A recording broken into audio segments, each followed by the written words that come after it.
लक्ष्मी का अपने घर में पूरा दबदबा था। हिटलर की तरह वो सारा काम अपने पति और बेटे से करवाती। धीरे धीरे उसके पति की तबीयत खराब रहने लगी। सुनो जी, अब आप बुजुर्ग हो गए हो, काम में भी अब हाथ आपके फुर्ती से नहीं चलते। अरे भाग्यवान, भगवान से डर।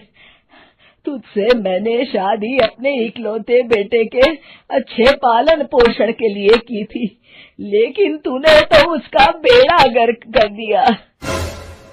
मैंने क्या किया? पढ़ाया लिखाया, अब नौकरी नहीं लग रही तो मैं कैसे जिम्मेदार हो गई? अब घर में बैठकर रोटी तोड़ रहा था तो मैंने कहा काम ही कर ले। एक तो भला करो और ऊपर से बातें सुनो। तभी सारंग वहां आ जाता है। बहुत भूख लगी है माँ, कुछ खाने को दे दो। अब तुम्हारे पापा का हाथ तो चल नहीं रहा है। मैं ही जा रही हूँ आज किचन में, बनाती हूँ कुछ। हे भगवान, कैसे होगा इतना काम मुझसे?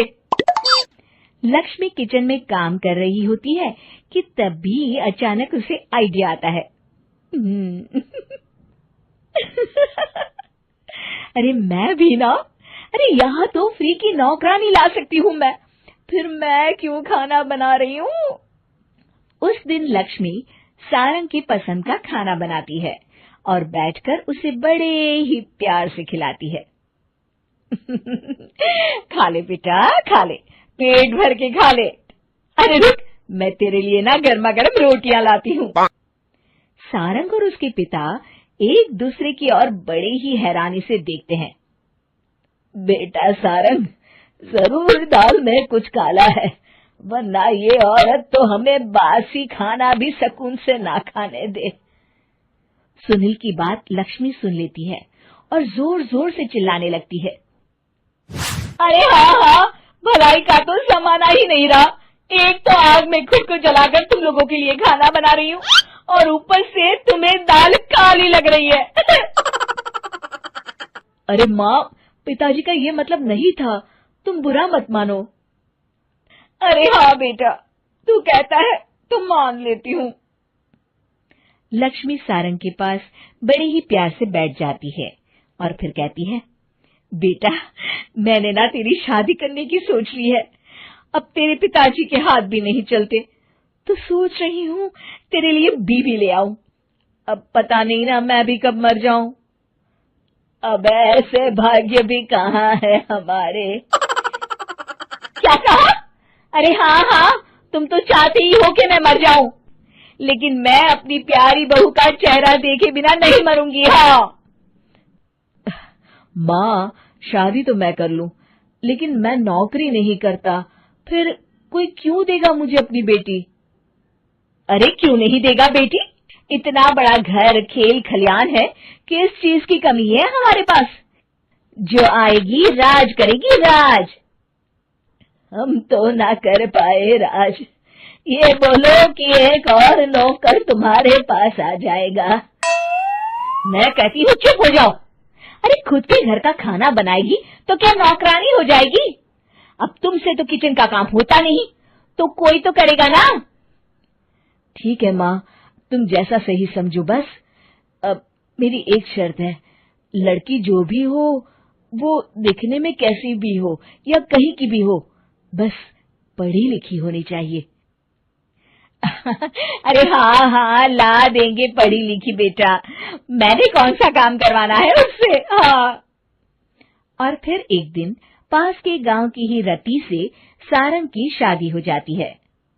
रति दिखने में बहुत ही सुंदर थी, साथ ही साथ काफी पढ़ी लिखी थी। रति को लक्ष्मी के सौतेले होने की बात पता नहीं थी। शुरू में जब रति ने सारंग को घर का काम करते देखा तो हैरान रह गई। अरे ये तो अच्छी बात है कि आप घर का काम करते हैं, लेकिन मैं तो घर में ही हूं ना, आप क्यों कर रहे हैं जी? जाइए, आप नौकरी के लिए अप्लाई कीजिए ना। तभी लक्ष्मी वहां आ जाती है। अरे रति बहू, करने दे उसे काम। और हाँ, मेरे घर के कुछ नियम है, कायदे हैं, यहाँ बीच में ना ही बोलो तो तुम्हारे लिए अच्छा होगा। रति को लक्ष्मी की बात कुछ अजीब सी लगती है। वो समझ नहीं पाती है कि वो ऐसा व्यवहार क्यों कर रही है, लेकिन उसे लक्ष्मी के सौतेले होने के बारे में कुछ पता नहीं चलता है। फिर एक दिन तो हद ही हो जाती है।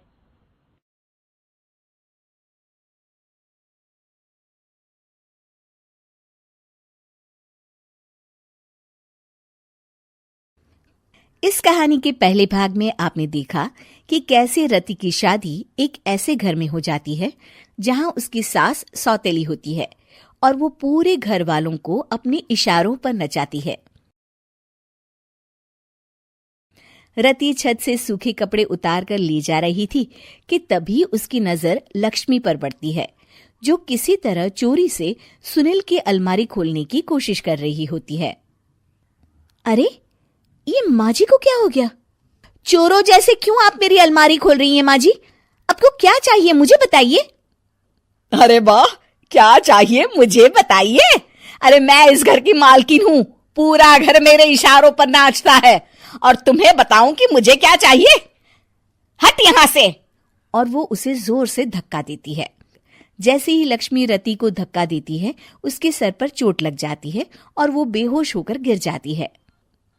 रति के आसपास पूरा परिवार खड़ा रहता है। डॉक्टर जैसे ही उसे देखकर जाता है, रति को होश आता है। अरे बेटा, तुम दूर क्यों खड़े हो? मेरे पास आओ, मैं तुम्हारी माँ हूँ, कमला। रति के मुंह से लक्ष्मी सारंग की माँ का नाम सुनती है तो हैरान सी रह जाती है। क्या बोला रति बहू? चुप कर डायन, तूने मेरे पति और बेटे का हाल बेहाल कर दिया। अब तू मेरी बहू को भी गुलाम बनाना चाहती है? रुक, अभी मजा चखाती हूँ। ये कहकर जैसे उसे पकड़ने की कोशिश करती है, लक्ष्मी वहां से भाग जाती है। लक्ष्मी के जाने के बाद रति अपने ससुर और पति की तरफ देखकर मुस्कुरा देती है। दोनों समझ जाते हैं कि ये रति की चाल है। अगली सुबह लक्ष्मी का पति खाना लेकर खेत में जाने के लिए निकल ही रहा होता है कि लक्ष्मी उसे रोक देती है। अरे कहाँ चल दिए खाना लेकर? आज घर का काम कौन करेगा? तभी पीछे से रति आ जाती है और जोर से चिल्लाती है। कौन इनको काम पर जाने से रोक रहा है? मैं अभी उसे मजा चखाती हूँ। जैसे ही रति लक्ष्मी की तरफ बढ़ती है, लक्ष्मी घबरा जाती है। मैं तो मजाक कर रही थी बहन। आखिर मैं कौन होती हूँ रोकने वाली? मैं तो बस ये पूछ रही थी कि घर का काम कौन करेगा। कौन क्या? तू करेगी। चल उठा झाड़ू और शुरू हो जा। लक्ष्मी पूरे घर में झाड़ू पोछा लगा रही होती है कि अचानक सामने सारंग खड़ा हो जाता है। अच्छा माँ, मैं काम पर जा रहा हूँ। रति के मामा की फैक्ट्री है, मैं वहां आज से मैनेजर के तौर पर काम करूंगा। सैलरी भी अच्छी है। अरे सारंग, तुझे क्या जरूरत पड़ गई काम करने की? और बेटा, तू बाहर काम करेगा तो इस बड़े से घर को मैं कैसे संभालूंगी? अभी तो पूरा काम बाकी पड़ा है। तभी वहां रति आ जाती है। अरे बेटा सारंग, जा, नौकरी पे जा रहा है ना, जा।